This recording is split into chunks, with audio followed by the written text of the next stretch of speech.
Brain herniation అనే పేరు ఎప్పుడైనా విన్నారా? బ్రెయిన్ అంటే మెదడు అని అర్థము.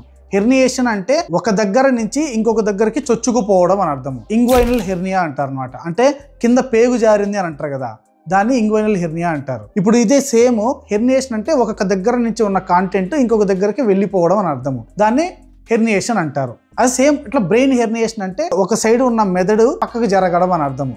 అంటే పక్కకు జరగడం అని అంటే మెదడులో రక్తం గడ్డగట్టింది అనుకోండి, ఒక సైడ్ అంటే మనకి బ్రెయిన్లో 2 పార్ట్స్ ఉంటుంది అనమాట.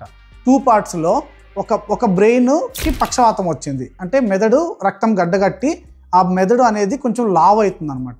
మెదడు లావ్ అవడం అనేది ఓన్లీ పక్షవాతం వల్లే కాదు, మెదడుకి ఇన్ఫెక్షన్ వచ్చినా మెదడు లావ్ అవుతుంది, మెదడులో క్యాన్సర్ గడ్డ ఉన్నా మెదడుకి వాపు వస్తుంది, మెదడులో ఏమన్నా రక్తనాళాల మాల్ఫార్మేషన్స్ అంటే ఈ ఏవి మాల్ఫార్మేషన్స్ అంటారు, అంటే సిరలు దమ్మలు కొంచెం లావ్ అయిపోవడం వల్ల కూడా మెదడు వాపు వస్తుంది. రక్తం చిట్లడం అనమాట, ప్రెషర్ పెరిగిపోయి రక్తం చిట్లితే కూడా మెదడు వాపు అనేది వస్తుంది. అంటే ఏ కారణం ద్వారా అయినా వాపు ఒకవేళ మెదడుకి వచ్చింది అని అంటే పక్కన ఉన్న మెదడుకి షిఫ్ట్ అవుతుంది అనమాట. ఇది చిన్న మెదడు, ఇది పెద్ద మెదడు. వీటిల్లో ఏమవుతుందంటే దీని చుట్టుపక్కల మనకి పుర్రె అనేది ఉంటుంది, స్కల్ అంటారు, అంటే ఈ పార్ట్ అనమాట. ఇదంతా ఒక బోనీ పార్ట్, అంటే ఎముకతో కూడిన ఒక పార్ట్, దీని కవరింగ్ అనమాట. బయటికి వెళ్ళడానికి స్పేస్ లేదనమాట. కాబట్టి ఏమవుతుంది, మనకి మెదడుకి తర్వాత వెన్నుపూసకి ఒక కనెక్షన్ ఉంటుంది, దాన్ని స్పైనల్ కెనాల్ అంటారు అనమాట. ఎప్పుడైతే ఈ పుర్రెకి దీనికి ఒక చిన్న స్పేస్ ఉంటుంది, ఇదొక్కటే మనకి స్పేస్ మిగిలింది అనమాట మన బ్రెయిన్లో, మిగతాదంతా బోనీ కవరింగ్తో చుట్టబడి ఉంటుంది. అప్పుడు ఏమవుతుంది, ఒక సైడ్ మెదడుకి పక్షవాతం వస్తే ఈ మెదడు అనేది లావ్ అవ్వడం వల్ల ఈ మెదడుకి పక్కకి జరుగుతుంది అనమాట, షిఫ్ట్ అవుతుంది అనమాట. ఎప్పుడైతే ఒక మెదడుకి ప్రాబ్లం వచ్చిందంటే, వాపు వచ్చింది అని అంటే ఇది లావ్ అవ్వడం జరుగుతుంది. లావ్ అవ్వడం జరిగింది అని అంటే ప్రెషర్ పెరుగుతుంది, వాల్యూమ్ పెరుగుతుంది, అంటే దాని పరిమాణం అనేది పెరుగుతుంది. దీనికి ఇంక ఈ పరిమాణానికి ఎక్కువ ఇంకా స్పేస్ కావాలి కాబట్టి మెదడుని పక్కకు జరుగుతుంది అనమాట.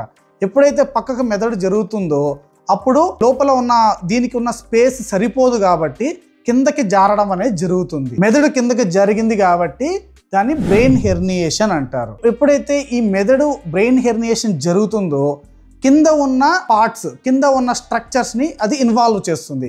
కింద ఉన్న స్ట్రక్చర్స్ ఏంటి, పైన పెద్ద మెదడు ఉంటుంది, కింద చిన్న మెదడు ఉంటుంది. ఎప్పుడైతే పెద్ద మెదడుకి వాపు వచ్చిందో కింద మెదడు అనేది కిందకి జరిపోతుంది. చిన్న మెదడు అనేది మనకి మెయిన్ ఫంక్షన్స్ డీల్ చేస్తాం అనమాట. మెయిన్ ఫంక్షన్స్ అంటే ఏంటి, మన ఊపిరి తీసుకోవడం కానీ మన గుండె కొట్టుకోవడం అనేది కరెక్ట్గా జరగాలి కాబట్టి, తర్వాత మనం మింగాలన్నా, తర్వాత మన కళ్ళు మనం చూడాలన్నా, మన కళ్ళు తిప్పాలన్నా, మనం నడవాలన్నా ఏదైనా సరే చిన్న మెదడు అనేది చాలా ఇంపార్టెంట్. ఎప్పుడైతే పెద్ద మెదడు అనేది కిందకి జారుతుందో దానికి స్పేస్ సరిపోలేదు కాబట్టి కింద మెదడు ఫంక్షన్స్ కూడా ఆగిపోతుంది. అప్పుడు చనిపోయే అవకాశాలు ఎక్కువ. అందుకే డాక్టర్లు చెప్తూ ఉంటారు, అమ్మ కండిషన్ బాగలేదు అని అంటే దాని అర్థం ఏంటి అని అంటే మెదడుకి సంబంధించిన పార్ట్స్ అన్నీ చెడిపోయాయి, ఇంకా బతకడం కష్టం అనేది బ్రెయిన్ హెర్నియేషన్ అవుతుంది కాబట్టి దానికి చెప్తారనమాట. ఈ బ్రెయిన్ హెర్నియేషన్ ఇంకొక రకంగా కూడా మనం చెప్పుకోవచ్చు అనమాట. రేడియాలజికల్లీ అంటే మనం స్కానింగ్ ద్వారా కూడా పేషెంట్ కండిషన్ బతకగలడా చనిపోగలడా అనేది కూడా మనము అసెస్ చేసి చెప్పగలము. ఎలా చెప్పగలము అని అంటే ఇది మిడ్ లైన్ అంటారు. ఇది ఒక 5 mm అంటే 5 మిల్లీమీటర్ల కంటే కొంచెం ఎక్కువ జరిగింది అని అంటే మాత్రము దీనికి ఆపరేషన్ చేస్తే బతికే అవకాశాలు చాలా ఎక్కువ అని, అంటే సర్జరీకి ఒక ఇండికేషన్ అని మనము గ్రహించాలి అన్నమాట. పైన మెదడు కూడా కిందకి జారే అవకాశాలు ఉంటుంది, చిన్న మెదడు కూడా కింద నుంచి పైకి జారే అవకాశం. ఇప్పుడు ఫర్ సపోజ్ చిన్న మెదడులో క్యాన్సర్ గడ్డ కానీ, చిన్న మెదడులో కానీ స్ట్రోక్ కానీ, పక్షవాతం కానీ, రక్తం గడ్డగట్టడం కానీ, రక్తం చిట్లడం కానీ చిన్న మెదడులో కూడా జరిగితే కూడా దాని షిఫ్ట్ అనేది పైకి వెళ్ళే అవకాశాలు కూడా ఉంటాయన్నమాట. బ్రెయిన్ హెర్నియేషన్ అయ్యే అవకాశాలు చాలా ఉంటుంది. ఈ బ్రెయిన్ హెర్నియేషన్ అవడం వల్ల అంటే తొందరగా డాక్టర్లు అసెస్ చేసి తనకి మెరుగైన ట్రీట్మెంట్ ఇచ్చే అవకాశాలు చాలా ఎక్కువ ఉంటుంది అనమాట. ఎందుకంటే మనకి ఒక ఇండికేషన్ అనమాట, అది ఇతను తొందరగా చనిపోతాడు, ఇతనికి తొందరగా మనము ఇంటర్వెన్షన్ అంటే మనము మేనేజ్మెంట్ తొందరగా చేయాలి, ఇతనికి తొందరగా ఆపరేషన్ చేస్తే తనని లైఫ్ సేవ్ చేసే ఒక ఆయుధం లాగా మనకి ఉపయోగపడుతుంది అనమాట.